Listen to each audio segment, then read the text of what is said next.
अच्छी लीला का दर्शन कराया और बड़ी गदगद वाणी में अपना नहीं तब आप ब्रजवासियों का भाग्य की सराहना की है। क्या? अहो भाग्यम, अहो भाग्यम, नंद गोप ब्रजो कसा। इस नंद बाबा के ब्रज का हाल तो देखो, जहां ब्रह्म इनका स्तन पान कर रहा है, गौ का स्तन पान कर रहा है, हाथ पे चटनी और रोटी लेकर के, हाथ पे माखन और रोटी लेकर के, और बछड़े चला रहा है। धन्य है, धन्य है, धन्य है। अहो भाग्यम, आपके भाग्य की क्या सराहना की जाए। ये है। अब मैं प्रवेश कर रहा हूं क्षीरहरण लीला में। बड़े ध्यान से सुनना, मैंने ध्यान खींचा है। जो मन में गलत फहमियां पली हुई हैं उनको निकालने का प्रयास किया। अगर एक एक शब्द चूकोगे तो कोई गलत फहमी रह जाएगी। अब आई हेमंत ऋतु, जिसमें ब्रज कुमारिकाएं, 3 शब्द आएंगे। तीनों शब्दों की डेफिनेशन अगर हमसे ढंग से नहीं समझी, ढंग से नहीं सुनी, तो अंतर नहीं कर पाओगी। गलतफहमी क्यों हो रही है कि 3 शब्द हैं और उनका अर्थ अलग अलग है, उनकी स्थिति अलग अलग है। हेमंत ऋतु आई, ब्रज की कुमारिकाएं, कुमारिकाओं का अर्थ हुआ जिनकी अवस्था 5-6 साल की, 5-6 साल की वर्ष की जो लड़कियां थीं, कुमारिकाएं, वो सूर्योदय से पहले ही, जैसे कार्तिक स्नान आप कहती हैं, कार्तिक का स्नान जो नहाती हैं हमारी बहन बेटियां, तो ये कार्तिक स्नान का ही प्रसंग है। तो उस स्नान के लिए वो गंगा जी में जाती, स्नान करती। भूल उनसे एक ये होती थी कि वो अपने वस्त्र उतार करके तट पर रख देती थी, क्यों सुबह 3:30-4 बजे ब्रह्म मुहूर्त में जाती थी। उस समय कोई वहां पर होता नहीं था, तो उनको ऐसा कुछ लगता नहीं था कि हम कोई अपराध कर रही हैं, और वो जा करके स्नान करते। लेकिन जल में वरुण देवता का वास है, जल में वरुण देवता का वास है, जैसे धन में कुबेर देवता का वास है।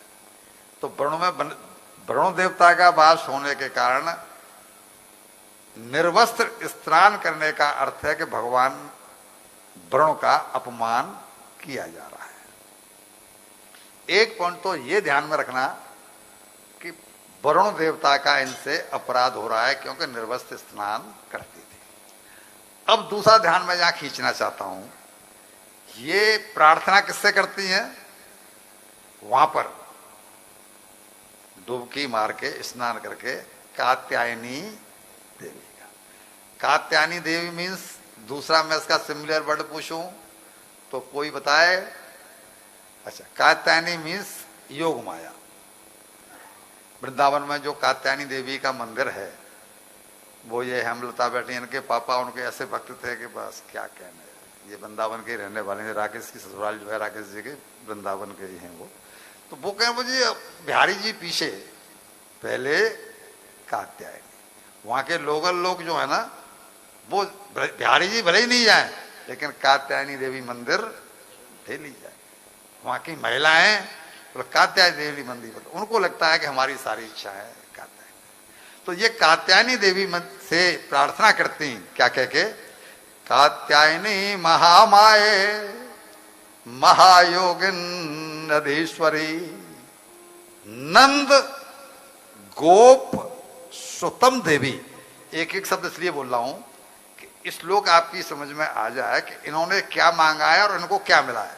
फिर समझो, कात्यायनी महामाये योग माया, महायोगिन यधीश्वरी नंद गोप सुतम देवी पतिम में कुरु नमः। हमें नंद गोप का बेटा कृष्ण पति रूप में दे दो। हमारी साधना के फल में हम जो तुम्हारे लिए जो 1 महीने का स्नान कर रही हैं, कार्तिक स्नान, इसके फल में हमें नंद लाल को पति रूप में प्रदान कर। भगवान को पति रूप में पाने में तो कोई बुराई नहीं है। भगवान, क्योंकि हर, मान लो अपनी पत्नी के हम पति हैं, तो हमारा पति कौन? वो कहेगा परम पति। परम पति को तो सबको पाना, सबको अभिलाषा होती ही है। तो वो परम पति को पाने कह रही हैं। अब कह रही हैं आगे कि इति मंत्रम जपन स्तया पूजाम चक्र कुमारिका। वो कुमारिकाएं जो हैं ये पूजा, ये श्लोक बोल करके उनकी पूजा करती हैं कि नंदलाल हमें पति रूप में मिल जाए। अब दूसरा मैंने पहले उंगली की कि ये ध्यान रखना कि इनकी उम्र ये है और ये भगवान को पति रूप में पाना चाहती हैं। प्रार्थना किस लिए कर रही हैं? पति रूप में। भगवान ने चाहा कि इन्होंने चाहा? पहले इन्होंने चाहा। अब आप आगे चलिए। अगर यहां 3 शब्द मैं बोल रहा हूं, इन 3 शब्दों को समझ लेंगे तो ये पूरी लीला जो क्षीरहरण की लीला है वो समझ में पुरुषों के भी आ जाएगी और महिलाओं के भी आ जाएगी। इनके स्वरूप को समझ लें। यहां 3 तरह की ब्रज स्त्रियां हैं। ब्रज स्त्रियां आती हैं तो तीनों आ गई है, लेकिन तीनों का स्वरूप अलग अलग क्या है? एक तो है कुमारिकाएं जो ये हैं ब्रज में, एक हैं गोपांगनाएं, और तीसरा शब्द आता है ब्रजांगनाएं। ये 3 शब्द सुनने को मिलते हैं कि नहीं मिलते हैं? ये 3 शब्द ब्रज में सुनने को मिलते हैं और इन तीनों की भूमिका अलग अलग है। जिनकी हम चर्चा कर रहे हैं ये कुमारिकाएं हैं। आपने बोलचाल की भाषा में ये सब सुने ही होंगे। कुमारिकाएं उन्हें कहते हैं जिन्होंने के कात्यायनी माता की पूजा की, व्रत रखा पति रूप में कृष्ण को पाने के लिए। यह उनका सुखिया प्रेम पुष्टि भाव के अंतर्गत ये भक्ति में आती है। इसमें प्रभु भक्त के अधीन होते हैं।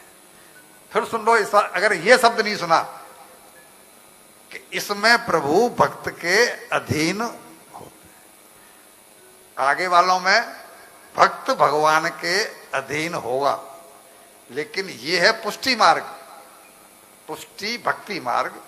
इस पुष्टि भक्ति मार्ग में भगवान भक्त के अधीन होता है। दूसरा है गोपांगनाएं। गोपांगना कौन? जिन्होंने लोक और वेद की मर्यादा का अतिक्रमण करके परकीय भाव से उनसे प्रेम किया। इस भाव को पुष्टि प्रेमा भक्ति कहा जाता है। इसमें भक्त प्रभु के अधीन होता है।